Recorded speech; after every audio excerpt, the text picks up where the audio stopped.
ముఖ్యమంత్రి ప్రధాన పాత్రధారుడిగా సూత్రధారుడిగా నడిచినటువంటి ఈ గులకరాయి డ్రామాకి సంబంధించినటువంటి అనేక వాస్తవాలు రాష్ట్ర ప్రజలందరూ గమనించి నిర్ఘాంతపోతా ఉన్నారు. అంటే పూర్తిగా ప్రజల విశ్వాసాన్ని కోల్పోయినటువంటి ముఖ్యమంత్రి బరితెగించి ఎటువంటి డ్రామాలు ఆడుతూ ఉన్నాడో, ప్రజల్ని ఇంకా కూడా ఏదో ఒక రకంగా నమ్మించి 4 సానుభూతి ఓట్లు పొందడానికి ప్రయత్నం చేస్తున్నాడో, ఈ డ్రామాలన్నీ చూసి నవ్వుకుంటా ఉన్నారు. ఈ రోజున 2019 ఎన్నికలకు ముందేమో కోడికత్తి డ్రామా, ఇప్పుడేమో గులకరాయి డ్రామా, అప్పుడేమో భుజానికి ప్లాస్టరు, ఇప్పుడేమో నుదుటికి ప్లాస్టర్ వేసుకుని ప్రతిరోజు వీధి నాటకాలు ఆడుతూ ఉన్నాడు ఈ రాష్ట్ర ముఖ్యమంత్రి. ఏ నాటకమైనా కూడా దానికి సంబంధించినటువంటి వాస్తవాలు ఏదో ఒక రోజు బయటపడక తప్పదు.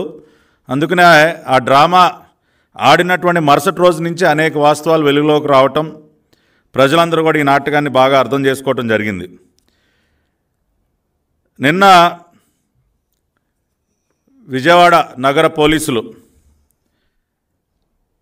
సతీష్ కుమార్, వేముల సతీష్ కుమార్ సత్తి అనేటటువంటి ఒక మైనర్ బాలుడిని, వడ్డెర కులానికి చెందినటువంటి ఒక మైనర్ బాలుడిని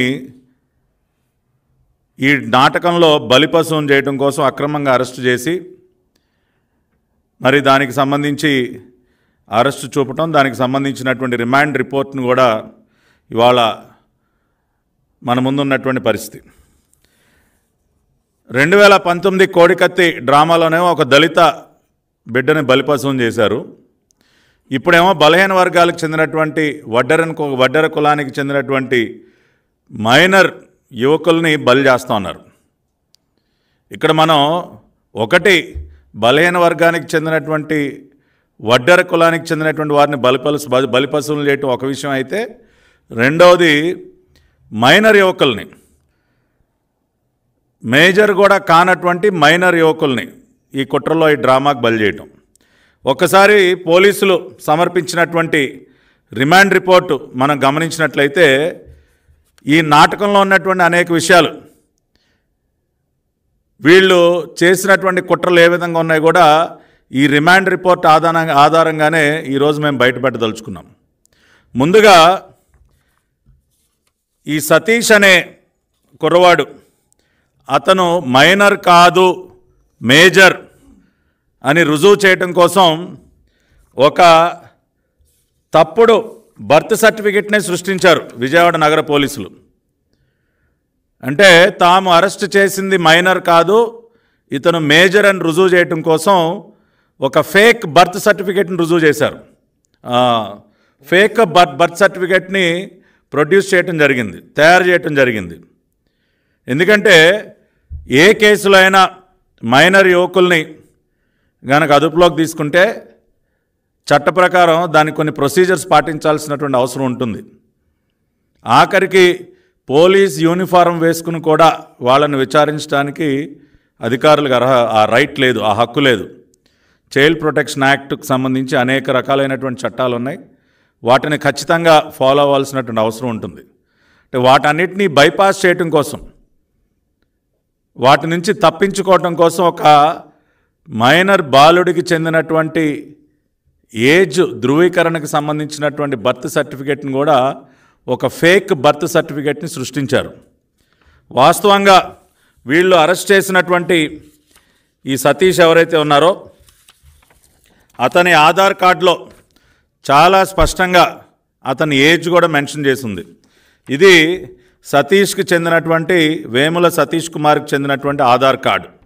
ఆధార్ నంబర్ 695271604282. ఈ గులకరాయి డ్రామాలో వీళ్ళు బలి చేస్తున్నటువంటి వడ్డెర సామాజిక వర్గానికి చెందినటువంటి మైనర్ యువకుడికి చెందినటువంటి సతీష్ అనేటటువంటి మైనర్ యువకుడికి చెందినటువంటి ఆధార్ కార్డు నంబర్తో సహా నేను చదివి వినిపించా, ఎవరైనా చెక్ చేసుకోవచ్చు. 695271604282. దీనిలో మనం ఇది గమనించినట్లయితే చాలా స్పష్టంగా డేట్ ఆఫ్ బర్త్ ఏదైతే ఉందో 14/4/2006, 14/4/2006 అంటే సంఘటన ఏప్రిల్ 13న జరిగింది. 13/4/2024 ముఖ్యమంత్రి గారి పైన ఈ గులకరాయి డ్రామా ఏదైతే ఉందో ఆ డ్రామా జరిగినటువంటి తేదీ ఏప్రిల్ 13, 2024. సతీష్ పుట్టినటువంటి తేదీ ఏప్రిల్ 14, 2006. అంటే ఈ గులకరాయి డ్రామా, ఈ దాడి సంబంధించినటువంటి నాటకం ఏదైతే జరిగిందో అది జరిగే రోజుకి ఈ సతీష్ మేజర్ అవ్వలేదు, ఇంకా మైనర్గానే ఉన్నాడు. ఈ విషయాన్ని గ్రహించి పోలీసులు కూడా ఆ విషయం తెలుసు, తాము అరెస్టు చేసినటువంటి యువకుడు మేజర్ కాదు, అతను ఇంకా మైనర్ బాలుడు, మైనర్ యువకుడు అని తెలిసి దీనిని కప్పిపుచ్చుకోవటం కోసం ఒక ఫేక్ బర్త్ సర్టిఫికేట్ని సృష్టించారండి. ఈ బర్త్ సర్టిఫికేట్ జారీ చేసినటువంటి తేదీ చూస్తేనే మీకు అర్థమవుతుంది. ఈ డేట్ ఆఫ్ ఇష్యూ 16/4/2024. ఈ బర్త్ సర్టిఫికేట్ జారీ చేసింది కూడా 2 రోజుల క్రితం ఏప్రిల్ 16వ తేదీన. దాడి డ్రామా జరిగినటువంటి తేదీ ఏప్రిల్ 13. వీళ్ళు ఈ బర్త్ సర్టిఫికేట్ సృష్టించినటువంటి తేదీ ఏప్రిల్ 16. ఏప్రిల్ 16వ తేదీ ఉదయం నుంచే వడ్డెర కాలనీకి చెందినటువంటి కొంతమంది మైనర్ యువకుల్ని పోలీసులు అక్రమంగా అరెస్ట్ చేశారన్న బ్రేకింగ్ న్యూస్లు 16వ తేదీ ఉదయం నుంచే మనం చూసాం.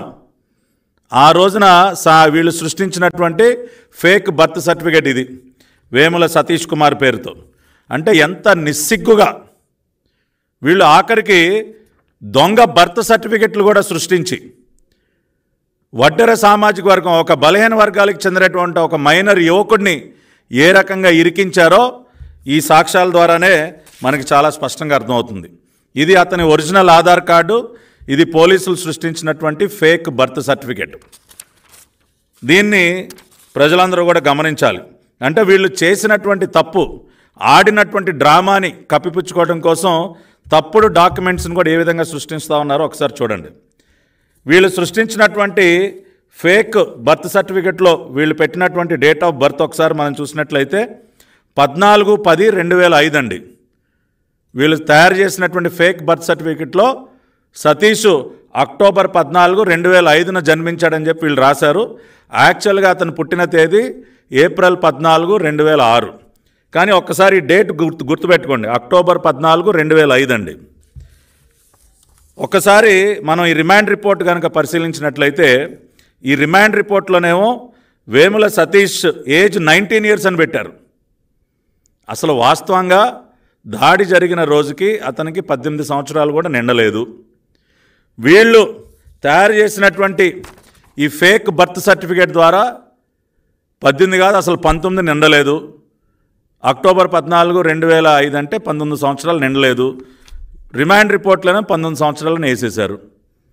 అంటే ఎన్ని రకాలుగా వీళ్ళు తప్పు మీద తప్పు చేసుకుంటూ వెళ్ళిపోతా ఉన్నారు చూడండి. ఒరిజినల్గానే అతను 18 నిండలా, వీళ్ళు తయారు చేసినటువంటి ఫేక్ బర్త్ సర్టిఫికేట్ ప్రకారం 18 సంవత్సరాలు నిండినట్టు చూపించారు. రిమాండ్ రిపోర్ట్లోనే 19 సంవత్సరాలను వేస్తారు. ఏమండి కాంతిరాణ గారు, కొద్దిగానే సిగ్గుందా మీ డిపార్ట్మెంట్కి? ఇంత దారుణంగానా? రిమాండ్ రిపోర్ట్లోకి ఏజు, మీరు తయారు చేసినటువంటి ఫేక్ బర్త్ సర్టిఫికేట్లోకి ఏజు, ఒరిజినల్ ఏజ్ ఏమో 18 సంవత్సరాలకు నిండల ఆ రోజుకి. ఇది కాసేపు పక్కన పెడితే వీళ్ళు కొంతమంది సాక్షుల్ని పట్టుకున్నామని చెప్పి కొన్ని విట్నెస్ స్టేట్మెంట్స్ తీసుకున్నారండి. ఇదిగోండి, ఇవి కేస్ డైరీలో పోలీసులు సబ్మిట్ చేసినటువంటి విట్నెస్ స్టేట్మెంట్స్. దీనిలో మనం చూసినట్లయితే ప్రధానమైనటువంటి విట్నెస్ వీళ్ళు చెప్తున్నది ఏంటి? వేముల దుర్గారావు. ఇతను సతీష్ స్నేహితుడైనట్టు, సతీష్ ఇతనితో అరే నేను ముఖ్యమంత్రి గారిని రాయి తీసుకుని కొట్టానని చెప్పినట్టు, మరి ఆ చెప్పిన తర్వాత ఈ దుర్గారావు వాళ్ళ తండ్రికి చెప్తే, ఎల్లయ్య అనే ఆ వ్యక్తికి చెప్తే, ఆ ఎల్లయ్య తన కుమారుడైనటువంటి దుర్గారావుని ఒక విఆర్ఓ దగ్గరికి తీసుకెళ్ళాడంట. అసలు విఆర్ఓకి ఏం సంబంధం అండి? ఇటువంటి దాడి ఘటనలు జరిగితే విఆర్ఓ దగ్గరికి వెళ్తారా, పోలీస్ స్టేషన్కి వెళ్తారా? పోనీ తప్పు చేశాడు నా బిడ్డ, పోనీ అతన్ని సరెండర్ చేయడానికి తీసుకెళ్ళాలనుకోండి, పోలీస్ స్టేషన్ తీసుకెళ్తారు. ఎవరైనా విఆర్ఓ ఆఫీస్ తీసుకెళ్తారా? అసలు విఆర్ఓకి ఏం సంబంధం అండి? నేరుగా అంట విఆర్ఓ కార్యాలయానికి తీసుకెళ్ళాడంట. ఎవరు విఆర్ఓ గారు? స్వర్ణలత గారు. ఈవిడ Vijayawada rural VRO, MRO north కార్యాలయం కింద. ఇదొక ఆశ్చర్యం. అంటే వాళ్ళు చేసినటువంటి తప్పులు కవర్ చేసుకోవడం కోసం, అంటే విఆర్ఓ సమక్షంలో వాళ్ళు ఏదో కన్ఫెషన్ ఇచ్చినట్టు, వాళ్ళు చేసినటువంటి జరిగిన దానికి సంబంధించి సాక్ష్యాలు ఒక విఆర్ఓ ముందు ఇచ్చారంట, పోలీస్ స్టేషన్ కూడా వెళ్లకుండా. ఇది ఈ విధంగా ఉంటే ఇతను ఇచ్చినటువంటి ఆ స్టేట్మెంట్ ఏదైతే ఉందో, ప్రధానమైనటువంటి సాక్షి వేముల దుర్గారావు ఇచ్చినటువంటి స్టేట్మెంట్లో నేను చదివి వినిపిస్తానండి ఒక 2 లైన్లు. దాడి ఘటన జరిగినటువంటి 13వ తేదీ మరుసటి రోజు నేను ఉదయం సుమారు 7 గంటల సమయంలో నిద్ర లేచాను. అదే సమయంలో సత్తి నాకు ఫోన్ చేసి మా ఇంటికి రారా, నా బర్త్డే కేక్ కటింగ్ జరిగింది, ఆ కేక్ తిందువు గాని రా అని చెప్పగా నేను మా ఇంటి పక్కనే ఉండే శంకర్తో కలిసి సత్తి ఇంటికి వెళ్ళగా సతీష్ ఆ కేకు మా ఇద్దరికి తినిపించాడు. ఏమని చెప్పాడండి సాక్షి? మీరు ఎవరినైతే ఇవాళ ఒక వడ్డెర బాలుడిని, ఒక మైనర్ బాలుడిని నేరస్తుడిగా చూపిస్తూ ఉన్నాడు, ఆ సతీషు తన స్నేహితుడైనటువంటి ఈ దుర్గారావుకి ఫోన్ చేశాడు. ఎప్పుడు? 14వ తేదీ ఉదయం చేసి ఏం చెప్పాడు? అరే నా కేక్ కటింగ్ జరిగింది, నా పుట్టినరోజు కేక్ కటింగ్ జరిగింది, ఆ కేక్ తిని వెళ్దు కానీ రా అని పిలిచాడంట. అప్పుడు ఈ దుర్గారావు వెళ్ళాడంట. అంటే ఈ స్టేట్మెంట్ని బట్టి సతీష్ బర్త్డే ఎప్పుడండి? పోలీసులు వాళ్ళు సృష్టించినటువంటి ఫేక్ బర్త్ సర్టిఫికెట్లోనేమో అక్టోబర్ 14, 2005. కానీ వాళ్ళు రికార్డ్ చేసినటువంటి ప్రధాన సాక్షి ఏం చెప్తా ఉన్నాడు? వేముల సతీష్ నా పుట్టినరోజు కేక్ కట్ చేశాను తిందువు గాని రా అని చెప్పి 14వ తేదీ ఉదయం ఇతనికి ఫోన్ చేశారంటే 13th నైట్ జరిగినటువంటి కేక్ కటింగ్ సంబంధించినటువంటి కేక్ ముక్క తినిపించడానికి పిలిచాడు. అంటే మీరు రికార్డ్ చేసినటువంటి స్టేట్మెంట్లో సతీష్ పుట్టినరోజు 14 అని చాలా స్పష్టంగా అర్థమవుతోంది. మీరే రికార్డ్ చేశారు. దుర్గారావు స్టేట్మెంట్లో మీరే రికార్డ్ చేశారు. ఇది మీరు తయారు చేసిన స్టేట్మెంట్ కాంతిరాణా గారు, మీరు తయారు చేసినటువంటి స్టేట్మెంట్ సార్. ఇది మేము తయారు చేసింది కాదు. CR crime number 197/2024 case dairy. మీరు తయారు చేసినటువంటి కేస్ డైరీలో విట్నెస్ స్టేట్మెంట్లో అతని పుట్టినరోజు 14 అని చాలా స్పష్టంగా తెలుస్తూ ఉంది. మరి ఇది ఫేక్ కాకేంటి సార్? ఇది ఫేక్ బర్త్ సర్టిఫికేట్ కాకేంటి? అంటే ఈ రకంగా బలహీన వర్గాలకు చెందినటువంటి వారి జీవితాలతో ఆడుకుంటారా మీరు? దీన్ని బట్టి చాలా స్పష్టంగా వేముల సతీష్ అనే బాలుడు మైనర్ అని చాలా క్లియర్గా అర్థమవుతోంది. రాష్ట్రంలో ఉన్నటువంటి AP child rights commission Apparao గారు, అయ్యా అప్పారావు గారు మీరు ఎక్కడ పడుకొని నిద్రపోతా ఉన్నారో మాకు తెలియట్లా. ఈ విధంగా ఒక మైనర్ బాలుడి జీవితంతో విజయవాడ పోలీసులు ఆట ఆడుకుంటా ఉంటే ఏం చేస్తూ ఉన్నారు సార్ మీరు? మీరు మాట్లాడరా? బాలురికి హక్కులు చట్టాలు చాలా ఉన్నాయి కదా బాలుర హక్కులు కాపాడటానికి. అవి అమలు చేసే విధంగా చూడాల్సింది మీరే కదా. ఏపీ చైల్డ్ రైట్స్ కమిషన్ దేనికి పెట్టారు సార్? జీతాలు దీన్ని పడుకోవడానికా? ఇవాళ అప్పారావు గారు సమాధానం చెప్పాలి. అంతేకాకుండా ఇవాళ ఈ రిమాండ్ రిపోర్టు ఒక్కసారి మనం గమనించినట్లయితే దీనిలో చాలా స్పష్టంగా page number 1లో on April 13, 2024 at around 8:30 PM అని రాశారండి. దాడి జరిగినటువంటి టైము 8:30 ఫస్ట్ పేజీలో రాశారు. మనం లోపలికి వెళితే సెకండ్ పేజ్ 9వ పారాలో as I was convinced with the proposal of this instigator and accepted the same and implemented his proposals with the attempt on 13/4/2024 at 8:04 PM. 8:04 PMకి ఈ సతీష్ అనే వ్యక్తి ముఖ్యమంత్రి గారి పైన రాయి విసిరి దాడి చేశాడని పేజ్ నెంబర్ 2 పారాగ్రాఫ్ నెంబర్ 9లో రాశారు.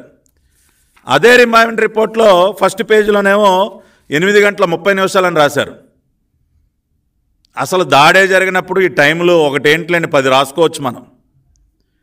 అంటే మీ రిమాండ్ రిపోర్ట్లోనే ఎన్ని రకాలుగా మీరు మీ లొసుగుల్ని బయట పెట్టుకున్నారో ఒకసారి చూడండి కాంతిరాణా గారు. పేజ్ నెంబర్ 1లోనే 8:30 జరిగిందని రాస్తారు దాడి. పేజ్ నెంబర్ 2లోనేమో 8:04 జరిగిందని రాస్తారు దాడి. ఎప్పుడు జరిగింది సార్? ఏది నమ్మాలి సార్? మీ రిమాండ్ రిపోర్ట్లోనే 2 టైంలు వేశారు. ఏది కరెక్టు మిస్టర్ కాంతిరాణా? దీనికి జవాబు చెప్పగలరా మీరు? మీ రిమాండ్ రిపోర్ట్ చూస్తేనే అర్థమవుతుంది ఇది ఒక బూటకపు కేసు అని చెప్పి.